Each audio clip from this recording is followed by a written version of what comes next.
Boa noite a todos. E as aulas da preceptoria. Peraí, um segundo.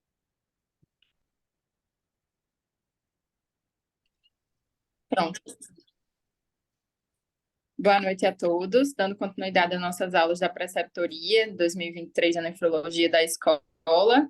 Hoje a aula vai ser com o ex-preceptor, Dr. Petros Davi. Ele vai falar para a gente um pouco de distúrbios do sódio.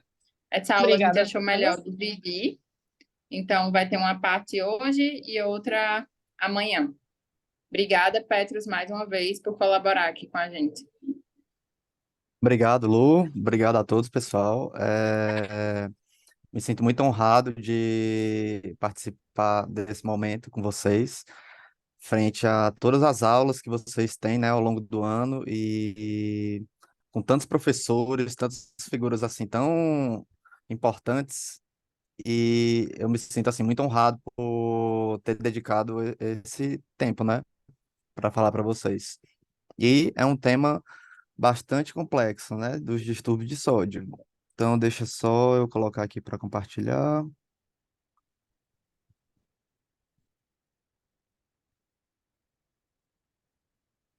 Vocês estão conseguindo ver? Sim, Prontinho.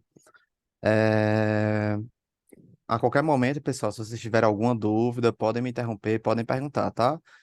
O combinado com a Luísa e a Estela foi de quebrar essa aula em duas partes. No ano passado, quando eu apresentei essa aula, ficou muito denso, né? Até porque é um tema que é impossível de ser esgotado em uma aula, duas, daria para ficar falando assim semanas disso daqui. Então, o intuito da aula de hoje, a parte um, é abordar os conceitos iniciais, tá certo? E vamos então tentar desmistificar os principais conceitos sobre as disnatremias, além de guiar a abordagem de uma forma mais dinâmica.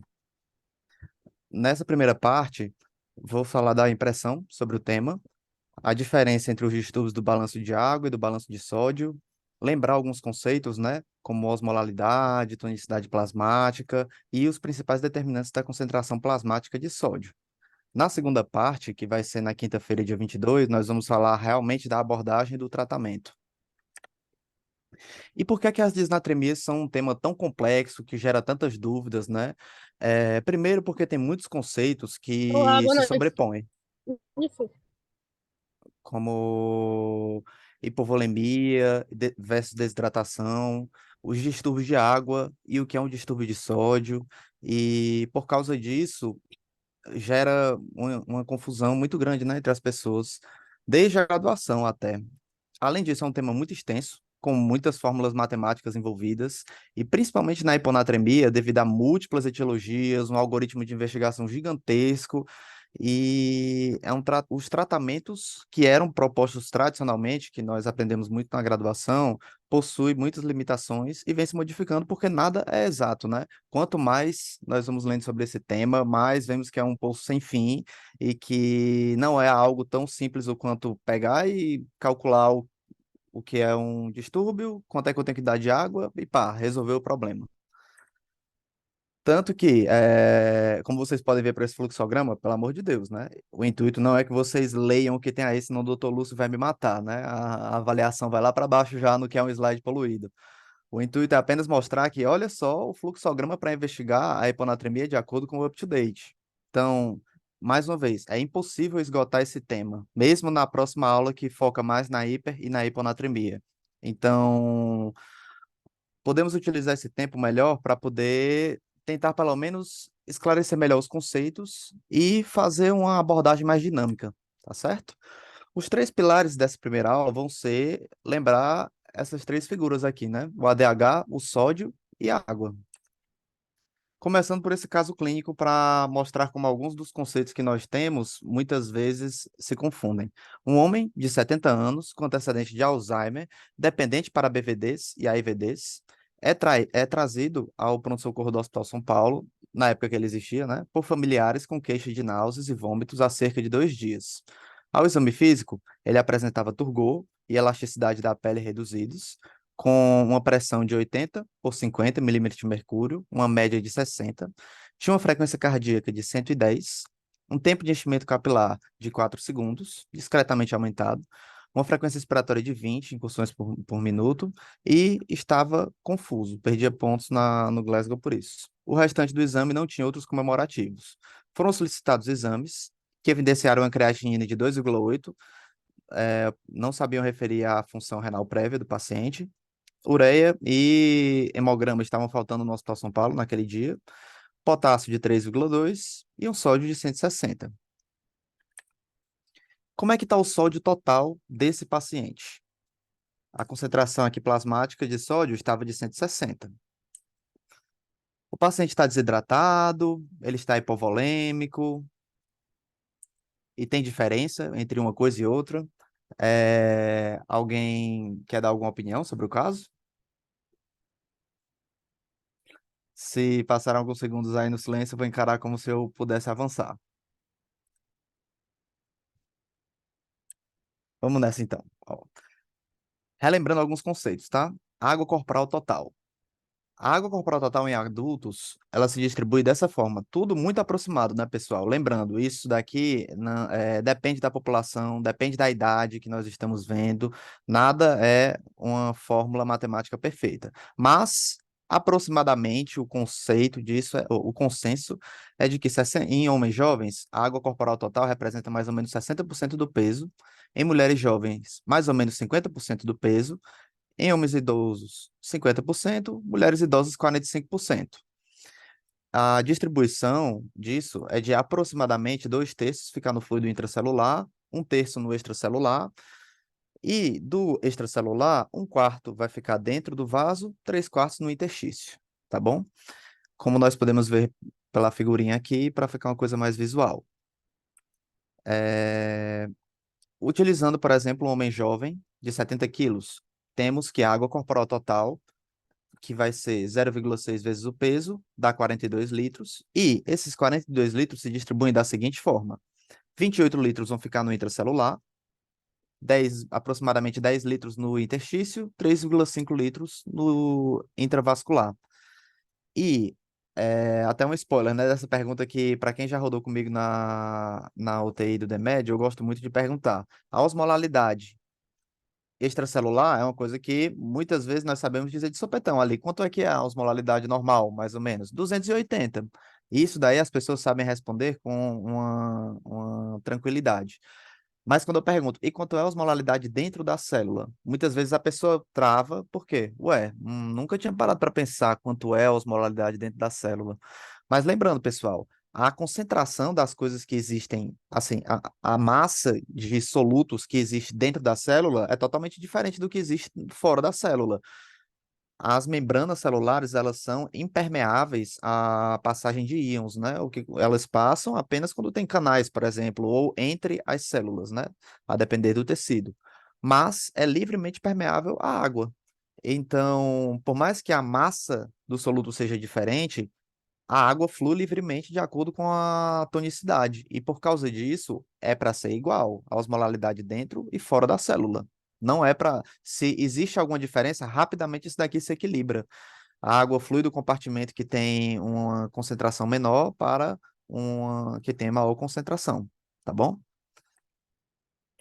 E o que é que determina o volume de cada compartimento?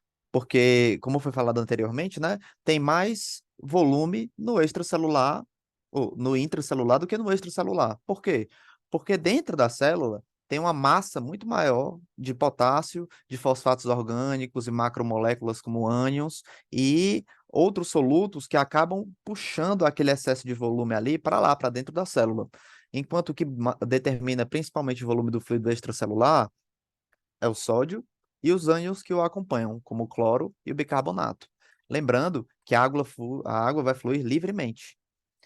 E a osmolaridade tem que ser igual dentro e fora da célula. Por causa disso, Edelman propôs que nós podemos analisar isso como se fosse, por mais que a concentração de íons seja diferente dentro e fora da célula, nós podemos imaginar que isso é como se fosse uma piscina, né? Uma banheira em que tem um modelo de compartimento único, o sódio, potássio e água como se eles estivessem num compartimento só, e que a osmolaridade total, ela tem que ser igual, dentro, fora e analisando toda essa piscina, né? Como se fosse assim, essa simplificação. E o que é que determina a concentração plasmática de sódio? Porque essa aula é sobre disnatremias. Então, nós estamos falando de hiper e hiponatremia. Logo, o que é que vai determinar a concentração de sódio? Alguém pode pegar e dizer assim: ah, Petros, é muito fácil, né? É só pegar e dividir o sódio, que é a massa, por um volume, que pode ser, por exemplo, ali, nesse caso, como nós estamos falando da concentração plasmática, né? É o volume que existe no plasma. E chegar nessa conta final, né? Da concentração de sódio. Tudo bem. Mas a gente não anda por aí medindo o quanto de plasma nós temos, né? Quanto de líquido nós temos no extracelular, nem no intracelular. Isso são apenas aproximações.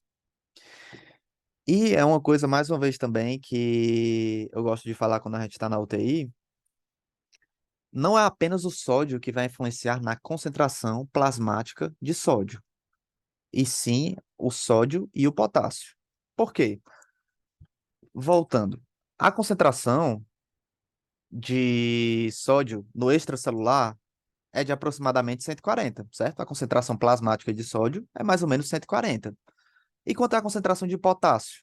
Mais ou menos 4, né? Aquela história de que 2% do potássio corporal está fora da célula, enquanto 98% aproximadamente está dentro da célula. E quanto é a concentração de potássio dentro da célula?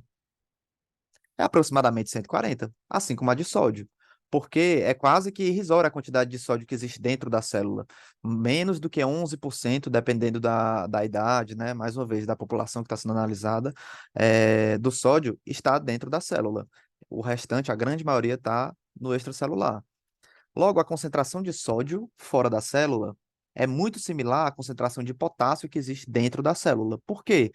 Porque essa diferença de concentração ela é gerada artificialmente pela bomba de sódio e potássio ATPase. Por mais que ela jogue fora sódio e coloque potássio para dentro da célula, o potássio e o sódio podem até estar em locais com concentração diferente, mas a água flui livremente e vai equilibrar a concentração deles. A massa é diferente, mas a concentração tem que ser igual no final das contas.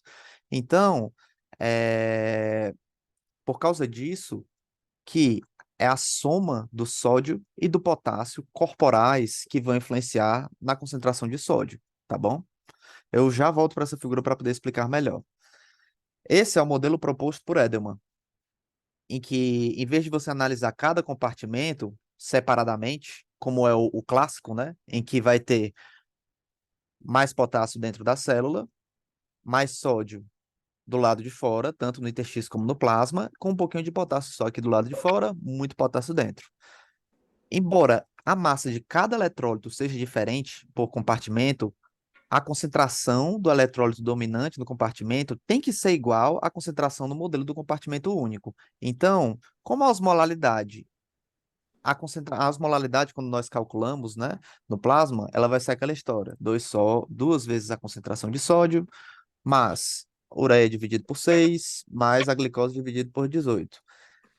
É, Entretanto, ureia e glicose, elas influenciam muito pouco se a pessoa está com níveis normais. Logo, é principalmente, de uma forma aproximada, duas vezes o sódio. Enquanto se eu fosse calcular a osmolaridade intracelular, seria duas vezes o potássio. E quanto é que é a osmolaridade corporal, né? No final das contas, tem que ser igual. Ela tem que ser igual à osmolaridade dentro e fora da célula. Por causa disso, se eu estou analisando o extracelular, a osmolaridade, vai ser duas vezes o sódio, aproximadamente. Então, quando eu fizer isso daqui pro corpo, tem que ser igual também. O sódio corporal mais o potássio corporal dividido pela água corporal total é que vai ser igual à concentração plasmática de sódio. E por causa disso é que vai ter influências do potássio em cima. O que eu quero dizer com isso? Eu não quero dizer que se eu der potássio, o sódio corporal aumenta, a massa de sódio que existe, porque potássio é um elemento da tabela periódica diferente do sódio, não é a mesma coisa, né? Como vocês bem sabem. Mas se eu der potássio para a pessoa, como o total de sódio e potássio que existe no corpo, ele aumentou, consequentemente, vai ocorrer shift e a concentração plasmática de sódio aumenta para compensar. Esse conceito pode parecer meio confuso, mas. E a gente vai ficar pensando, qual é a aplicabilidade de tudo isso, né? Pedro, você já está começando a aula aqui, deixando a gente palhado com uma coisa meio estranha. Vamos colocar esse exemplo aqui, então. É um paciente do sexo masculino, jovem, com 70 quilos e uma concentração plasmática de potássio de aproximadamente 2. Foi optado, então, por realizar a reposição com KCl 19,1%, sendo administrado no total 16 ampolas em 24 horas. Pessoal, pelo amor de Deus, eu não estou dizendo que a conduta nesse caso é dar 16 ampolas de potássio, tá bom? Isso daqui é matar o paciente, é apenas para facilitar a conta, tá? Eu quero saber quanto que eu vou aumentar a concentração de sódio aqui. Aí você pode até se perguntar, ué, tô dando potássio, quanto que o sódio vai aumentar? Pois é, utilizando aquele conceito que eu mostrei, né, que foi proposto por Edelman, cada ampola de potássio do KCl a 19,1% tem 25 mEq. Como são 16 ampolas, no total eu estou dando 400 mEq de potássio para a pessoa. Mais uma vez, isso daqui é apenas um exemplo, tá bom? Considerando que a água corporal total do paciente é 0,6 vezes 70, que dá 42, vamos colocar aqui aproximadamente 40 litros só para facilitar o cálculo, tá? Como é aquela conta, gente? Eu sei quanto é o sódio corporal do paciente? Não. Eu sei o potássio corporal? Também não. Isso pouco importa. O que importa é que eu tinha um valor e eu joguei 400 mEq em cima. Então, o que era antes água corporal, o que era antes sódio corporal mais potássio corporal dividido pela água corporal total, agora vai ser tudo isso mais 400 mEq. E aí, 400 dividido por 40 dá 10 mEq por litro. Então, a concentração plasmática de sódio vai aumentar em 10 aproximadamente. Isso é temporário, tá? Vai ocorrer shift, a pessoa vai começar a ter compensações renais, e é por isso de que nenhuma dessas fórmulas é mágica, né? Porque se você não levar em conta que o rim também está ativamente jogando fora ou puxando coisas, né, impedindo que elas saiam, a conta vai sair errada. Mas, teoricamente, a concentração plasmática de sódio vai aumentar em 10. E isso é uma das coisas, já adiantando um pouco da aula da quinta-feira, né? Que influenciam porque é que, às vezes, você tem um paciente que está com hipernatremia, está enchendo ele de glicosado e o sódio dele não cai o esperado.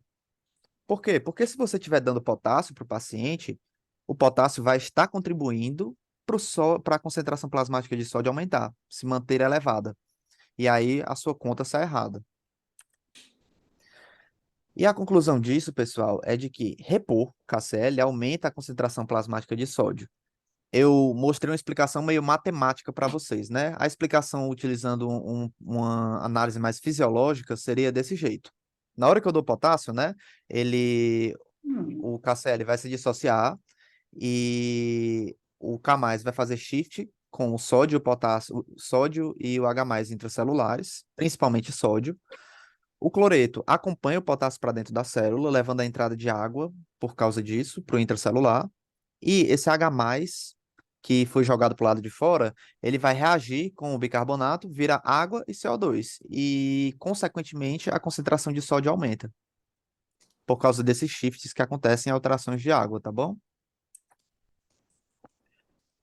E com esses conceitos iniciais esclarecidos, gostaria de passar para a próxima parte que gera confusão, né? Primeiramente, quando a gente vai falar de distúrbio de sódio, distúrbio de água, na verdade, eles não são a mesma coisa. As disnatremias, no final das contas, elas estão analisando muito mais distúrbios do balanço de água, né? Seria um termo mais correto. O distúrbio do balanço de sódio, ele é diferente. Se o sódio corporal está aumentado, o balanço de sódio aumentou, eu posso dizer que o paciente vai estar com hipervolemia e edema, principalmente. Se está faltando o sódio corporal, a água também anda junto e vai causar uma hipovolemia. Quando eu tenho distúrbio de água, que seria o enfoque da aula, a pessoa vai ter, no excesso, uma hiponatremia e na falta, uma hipernatremia. E muito cuidado, então, com isso. Quando a gente fala de sódio, muitas vezes nós queremos falar da concentração plasmática de sódio, né? Não ficamos especificando isso, falando desse termo completo, mas eu entendo quando, o sódio do paciente está aumentado. Eu entendo, não, a pessoa não está querendo dizer que necessariamente é o sódio corporal que aumentou, é a concentração plasmática de sódio. Mas isso vai gerar confusão muito na parte da desidratação e da hipovolemia. O total de sódio corporal que nós temos corresponde à massa de sódio no corpo, que dá em média 92 gramas de sódio, o que equivale a mais ou menos uns 4.200 mEq. E a concentração do sódio plasmático é a razão entre a massa de sódio que existe no plasma e o volume de plasma que é utilizado para diluí-la, que está ao redor ali de 135 a 145 mEq por litro, e que varia em função daquela relação da fórmula de Edelman. Mais uma vez, sódio e potássio corporais dividido pela água corporal total. Inclusive, é, é tão importante essa diferenciação porque o corpo tem mecanismos diferentes para lidar com sódio e para lidar com água. Quando o corpo está querendo regular a água corporal total, isso é feito por um ajuste da tonicidade nos osmorreceptores hipotalâmicos. Esses neurônios, né, que saem do hipotálamo e vão ter muito, aliás, terminações nervosas localizadas principalmente na região posterior do terceiro ventrículo, eles têm umas modificações porque eles têm receptores TRPV4 e TRPV1, que são receptores de potencial vaniloide temporários. Essas modificações são feitas nesses receptores para detectarem finamente ajustes ali que o mais correto seria nem chamar de osmorreceptores, e sim receptores de tonicidade. Com isso, pequenas variações já vão regular ajuste da sede e da secreção de ADH. Quando a pessoa está com uma concentração de sódio menor do que 135, considerando mais uma vez, né, de que a glicose, ureia estão normais, principalmente glicose, né, porque a ureia nem chega a ser um osmólito efetivo, mas sem pegadinhas, né? Quando eu falar do sódio agora, eu estou falando principalmente de forma simplificada, que ele está sendo o principal fator responsável pela osmolaridade plasmática. Então, se ele está reduzido, menor do que 135, isso vai gerar, em geral, uma hiponatremia hipotônica, e isso daí vai suprimir a secreção de ADH. Não tem sentido ficar secretando ADH nesse contexto, porque senão a pessoa vai ter, seria uma secreção inapropriada, né? Quando o sódio está maior do que 135, começa a ter um ajuste e uma secreção progressivamente maior do ADH. Até que, quando está em valores acima de 145, principalmente, já começa a ter uma secreção para deixar a urina o máximo de concentração possível, né? Reter muita água. Enquanto o ajuste do sódio em si, do sódio corporal, ela é detectada pelas variações do volume do fluido extracelular em diversos sistemas. Os mais clássicos, né, citados, existe o aparelho justaglomerular no rim, que tem o seu ajuste feito via renina e o sistema, consequentemente, angiotensina aldosterona. Os baroreceptores que existem no seu carotídeo e aorta, com ajuste via sistema nervoso simpático. E os receptores atriais e ventriculares, com ajuste via peptídeo natriurético. Ou seja, o que nós queremos dizer com o distúrbio do sódio, hipernatremia, hiponatremia, o mais correto seria chamar de distúrbios de água. Hipernatremia depende da população, mais uma vez, que está sendo estudada. Alguns locais colocam 142 como sendo o limite superior da normalidade, né? Mas depende do laboratório. Mais uma vez, o clássico é 135, o corte para hiponatremia, 145 é o corte para hipernatremia. Alguns exemplos aqui de alterações plasmáticas do sódio que podem acontecer. Por exemplo, se a pessoa tem uma polidipsia primária, como é que está o sódio e o potássio corporais? Essa massa de sódio e potássio corporais está normal. Se a pessoa estiver com a dieta adequada, vai estar normal. Mas ela está bebendo mais água do que ela deveria. Como a água corporal total aumenta, o resultado disso daqui é uma hiponatremia. Já na diarreia, pode ter comportamentos diferentes. Uma dúvida frequente que fica é assim: existe a hiponatremia hipovolêmica? Digamos, um paciente mais idoso chega ao pronto-socorro com a queixa de diarreia e, analisando os exames, ele está com sódio de 128. Provavelmente é uma hiponatremia hipovolêmica.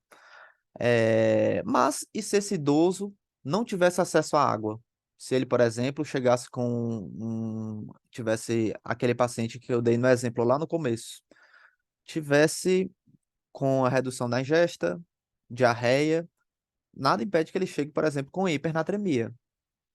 E o que é que vai determinar se a pessoa vai chegar com hipovolemia e hipernatremia ou com hipovolemia e com hiponatremia? Basicamente, o que ela está ingerindo. Não é para uma pessoa que tem sede, que tem acesso à água, que consegue se comunicar e tudo, não é para uma pessoa desenvolver hipernatremia. Mesmo se você estiver com um diabetes insípidos completo, né? Um diabetes insípidos nefrogênico com insensibilidade completa ali à vasopressina, a pessoa não vai desenvolver hipernatremia se ela tiver acesso à água. Mas no caso de um idoso, por exemplo, que ele se está com diarreia, na diarreia vai sair sódio e potássio. Logo, o sódio e o potássio corporais vão cair. Mas se cair mais água corporal total do que a concentração dos eletrólitos, ele vai desenvolver uma hipernatremia. Se ele tiver acesso à água, ele vai desenvolver uma hiponatremia. Basicamente é isso que vai determinar se a pessoa está comendo e bebendo. Na insuficiência cardíaca, como que está a situação? A pessoa, ela está com hiponatremia. Logo, ela vai ter uma água corporal total aumentada. Ela vai estar hipervolêmica, mas além disso, ela vai ter uma água corporal total aumentada. Na SIAD, a pessoa pode ter até um sódio e um potássio corporais discretamente reduzidos. Mas ela lembrar que SIAD, né, a síndrome da antidiurese inapropriada, é considerada como uma causa de hiponatremia euvolêmica. Justamente porque não tem grandes influências aqui na volemia da pessoa, ela perde pouco sódio e potássio corporais. O que ela vai fazer muito mais é reter a água corporal total. Ela vai reter essa água livre, vai aumentar a quantidade de água corporal total que ela tem, e o resultado disso vai ser uma hiponatremia. Se a pessoa tem uma administração em excesso de bicarbonato, o que é que vai acontecer? Vai ter um aumento do sódio e do potássio corporais e da água corporal total também, mas principalmente do sódio e do potássio corporais. Hipernatremia, como vocês vão ver sendo falado por mim na próxima aula, na quinta, de longe, a principal causa de hipernatremia é falta de água. A pessoa tem uma redução da água corporal total. Mas nesses casos de administração iatrogênica, de sal, excesso de sal, né? Por exemplo, era uma das formas de suicídio que existia na China há muitos anos, né? Tem relatos disso aí na literatura, era de suicídio por intoxicação com sal. A pessoa ingeria muito sal de uma vez e morria intoxicada com aquilo dali, porque gerava uma hipernatremia por excesso desse pool corporal de sódio. Se tem uma administração na UTI, o paciente está com uma injúria renal aguda, com acidose metabólica, muitas vezes a gente vai ver isso acontecer, né? Infelizmente. É dado muito bicarbonato para o paciente na tentativa de ele não precisar dialisar, mas o bicarbonato de sódio tem uma concentração altíssima, né? Enquanto o soro fisiológico, que não é tão fisiológico assim, porque ele tem 154 mEq por litro de sódio, já tende a gerar uma hipernatremia, imagine o bicarbonato de sódio a 8,4%, que é o que é usado comumente lá no Hospital São Paulo, né? Ele tem uma concentração de 1 mEq por ml. Logo, em 1 litro ele tem 1000 mEq, é uma concentração de 1000 mEq por litro. Muito mais do que a concentração de soro fisiológico. Logo, se você ficar dando uma quantidade excessiva de bicarbonato, o sódio vai explodir. E é uma das causas mais, assim, não tão incomuns, mas não é a principal causa de hipernatremia. Outro conceito muito importante, que gera muita confusão, até porque as pessoas ficam usando isso como sinônimo: hipovolemia e desidratação. Elas não são sinônimos. Hipovolemia é uma redução do volume do fluido extracelular, enquanto a desidratação é uma redução da água corporal total. com o consequente aumento da concentração de sódio.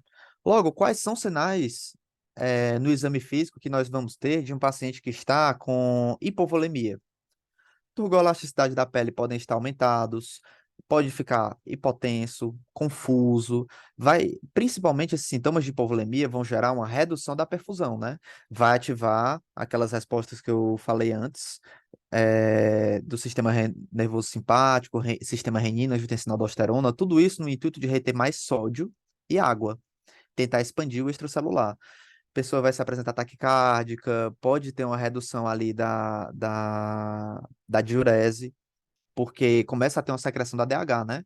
Quando tem essa ativação do sistema renina, angiotensina-aldosterona, ocorre também, consequentemente, uma secreção da DH. Tanto que esse é um conceito muito importante de se ter.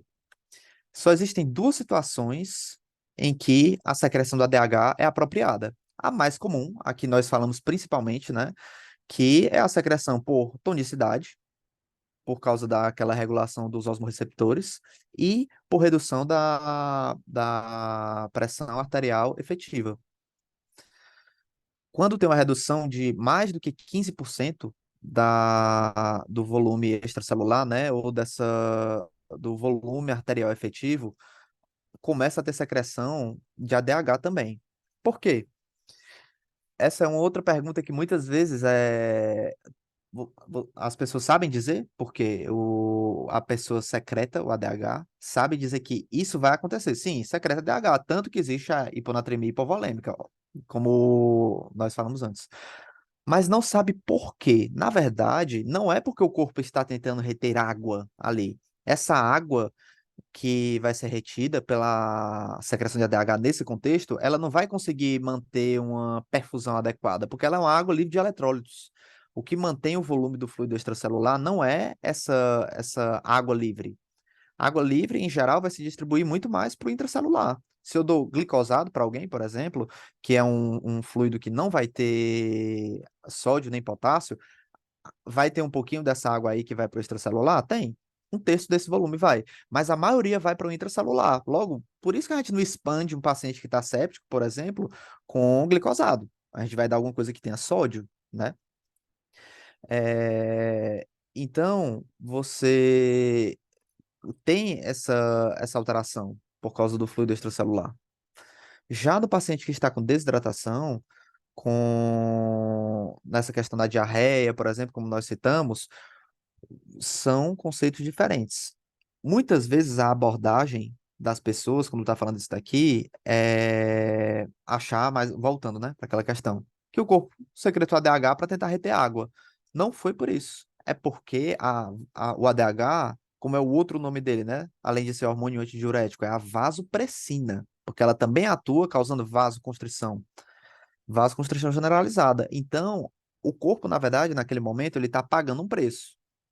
Ele está secretando ADH, sabendo que vai reter água livre e que muitas vezes o paciente nem precisa daquilo, ele vai até desenvolver uma hiponatremia, uma secreção que não é ligada à tonicidade do plasma, mas ele está pagando aquele preço porque naquele momento é mais importante restaurar a perfusão sistêmica. Já perdeu mais do que 15% da perfusão do volume arterial efetivo. Então a pessoa secreta o ADH pagando esse preço.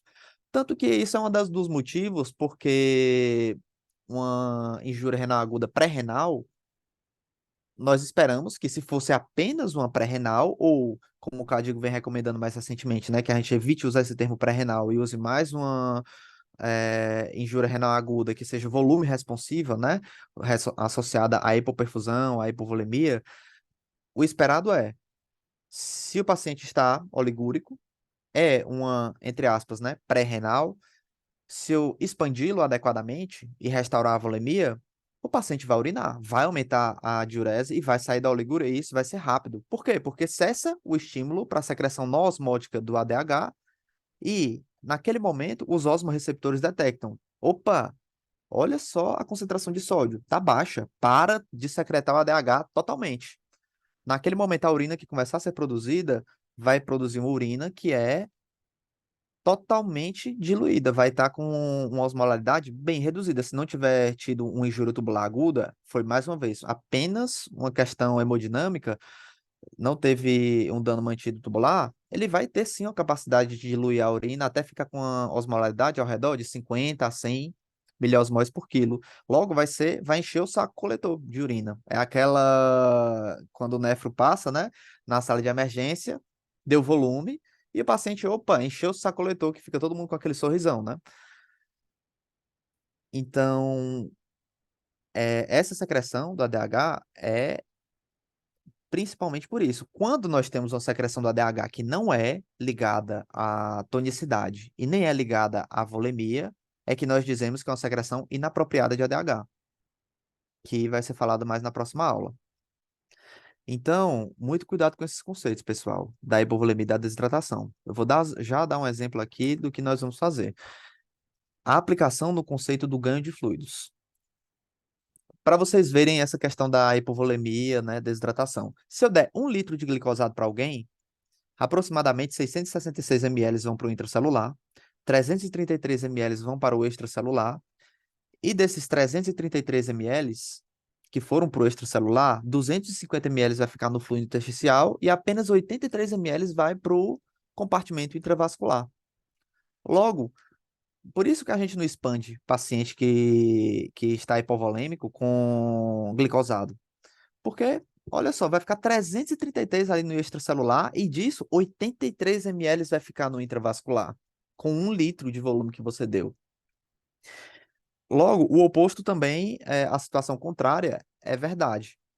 Quando a pessoa está no deserto, sem acesso nenhum à água, caminhando ali 2, 3 dias, com perda ali de um fluido hipotônico, né? Que é o suor, perda também pela urina, porque por mais que a pessoa tente reter o máximo de água possível, deixar a osmolaridade urinária super concentrada, mesmo assim ela vai perdendo um pouco de água. Ela vai morrer primeiro de quê? De hipovolemia ou de hipernatremia?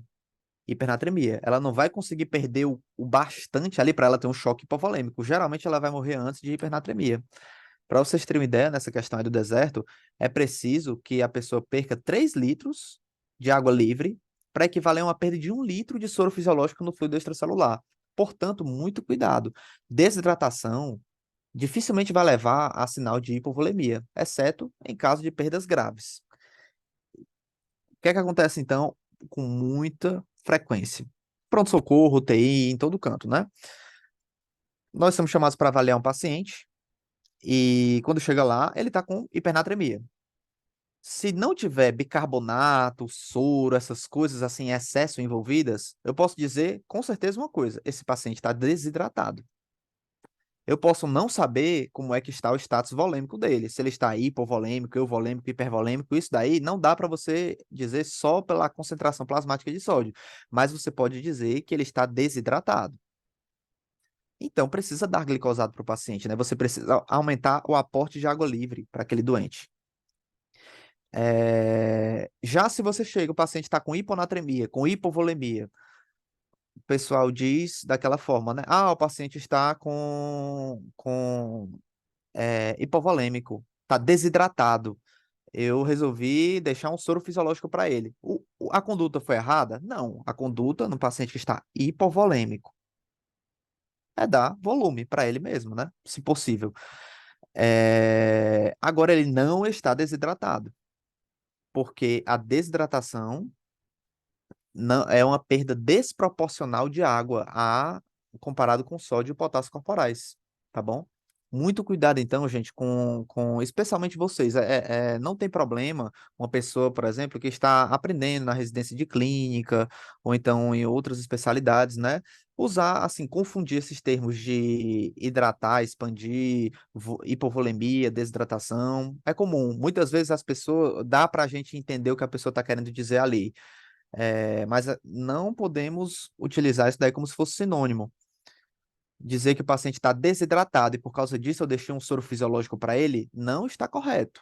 Se for realmente ao pé da letra, ele está desidratado, a conduta para hipernatremia associada à desidratação é dar soro fisiológico? Não. Só se o paciente estiver, além de desidratado, ele estiver hipovolêmico. Aí sim você dá volume para o paciente. Uma outra coisa também que eu até já citei mas para lembrar um pouco desses conceitos, né, que vão ser muito importantes também na próxima parte. Qual a diferença entre osmolaridade e tonicidade? A osmolaridade do plasma, ela é basicamente o poder que vai ser gerado, né, a capacidade que os solutos dissolvidos ali no plasma, deles, principalmente o sódio, vão ter de gerar a pressão osmótica. Logo, por que que a gente utiliza duas vezes o sódio? Porque o sódio ele não está andando sozinho no plasma. Ele vai ter uma outra molécula aniônica, geralmente o cloreto e o bicarbonato, que vão estar andando com ele e que geram e que tem uma capacidade também osmolar igualzinha. Por isso que a gente faz essa multiplicação de duas vezes o sódio, porque dá aproximadamente isso daí. Mais a glicose dividido por 18, mais a ureia sobre 6. Por que que a gente também faz essa conta da glicose por 18, ureia dividido por 6? É apenas para fazer a conversão, pessoal, das unidades de miligrama por decilitro para converter para milimol por litro, para tudo ficar em milimol, para daí você transformar isso em osmol. Já a tonicidade, ela vai ser a osmolaridade efetiva, e é ela que vai determinar o movimento realmente da água e o movimento se a água vai sair da célula ou se ela vai entrar. Por que que a ureia não entra aí? Isso é bem, a gente fala bastante, né? Que é porque a ureia não é um osmol efetivo. Ela consegue se difundir nas barreiras, né? Nas membranas celulares, ela passa com tranquilidade. Qual é a situação em que a ureia ainda escapa disso daí? Em que ela pode funcionar como um osmólito mais efetivo? Na diálise, que é uma das nossas preocupações frequentes, né? O paciente não fazer uma síndrome do desequilíbrio osmótico. Por quê? Por mais que a ureia consiga se difundir entre as membranas, isso acontece ao longo de horas, não é instantâneo. Como a diálise acontece muito rápido, um paciente que chega, por exemplo, primeira diálise, doente renal crônico, está com a sua ureia ali de 300, 400, e ele chegou, primeira diálise. Nós não vamos, a não ser que ele tenha uma urgência dialítica, como por exemplo uma hipercalemia, fazer uma diálise de alta eficiência. Geralmente é aquela diálise ali de 2 horas, fluxo de sangue 200, de dialisado 300, né? Por quê? Porque nós queremos começar a reduzir essas coisas, esses solutos que estão lá em excesso, mas se você reduzir tudo muito rápido, a ureia vai cair bem e não vai dar tempo de ela se equilibrar, de ela se difundir ao longo dessas várias horas, né? Logo vai ter, do nada, uma ureia que era de 400 no plasma, cai, digamos, ali para 100, não deu tempo de se equilibrar com o que existe ali no cérebro, no tecido cerebral. Logo, isso funciona como se nós estivéssemos corrigindo uma hipernatremia muito rápida e gera um edema cerebral, com aqueles sintomas clássicos, né, da síndrome do desequilíbrio osmótico, de uma cefaleia, náuseas, até mesmo crises convulsivas e rebaixamento do nível de consciência, por aí vai. Logo, o principal fator determinante da tonicidade plasmática é o sódio.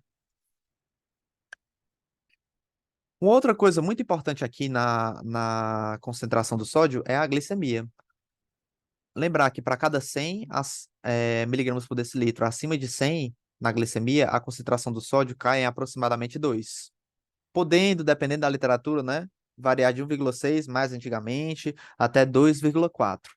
Quando tem algumas fontes na literatura que colocam que quando está com uma hiperglicemia muito grave, talvez fosse melhor utilizar 2,4 como um corte. Mas a média e o mais aceito como consenso hoje em dia é 2. Então, um exemplo, né, também para ficar uma coisa mais prática. O paciente tem um sódio sérico de 130, uma glicemia ao redor de 700 miligramas por decilitro.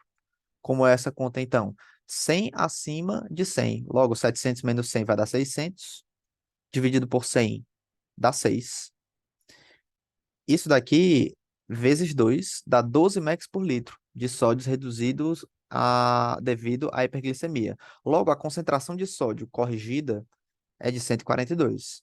Então, essa hiponatremia não é uma pseudo-hiponatremia, pessoal. Cuidado. Às vezes as pessoas acham que, então o sódio real é 142. Não, o sódio realmente naquele momento ali ele está reduzido. Mas essa conta é feita principalmente para você saber se aquela hiponatremia pode ser justificada apenas pela hiperglicemia. Nesse caso aqui, foi de 130 para 142. O sódio corrigido, o sódio tirando o efeito dessa hiperglicemia, seria de 142. Logo, posso justificar isso daqui apenas pela hiperglicemia. Eu não preciso ficar despendendo recursos e ATP, né? Procurando uma outra causa para aquela hiponatremia. Se, por exemplo, o sódio do paciente fosse muito menor, aí não, aí você tem que procurar. Não, será que ele está hipovolêmico? Será que ele tem uma CIAD associada? E por aí vai, tá bom? E é isso, pessoal. É, Foram muitos conceitos, foi uma aula mais assim, dessa parte de fisiologia inicial, e eu não quis torná-la muito longa para dar tempo assim de vocês analisarem isso daí com calma, né? Mas na próxima aula, nós vamos falar da abordagem das isnatremias, principalmente então de como nós vamos investigar as causas e como tratar hipernatremia e hiponatremia, tá bom? Obrigado.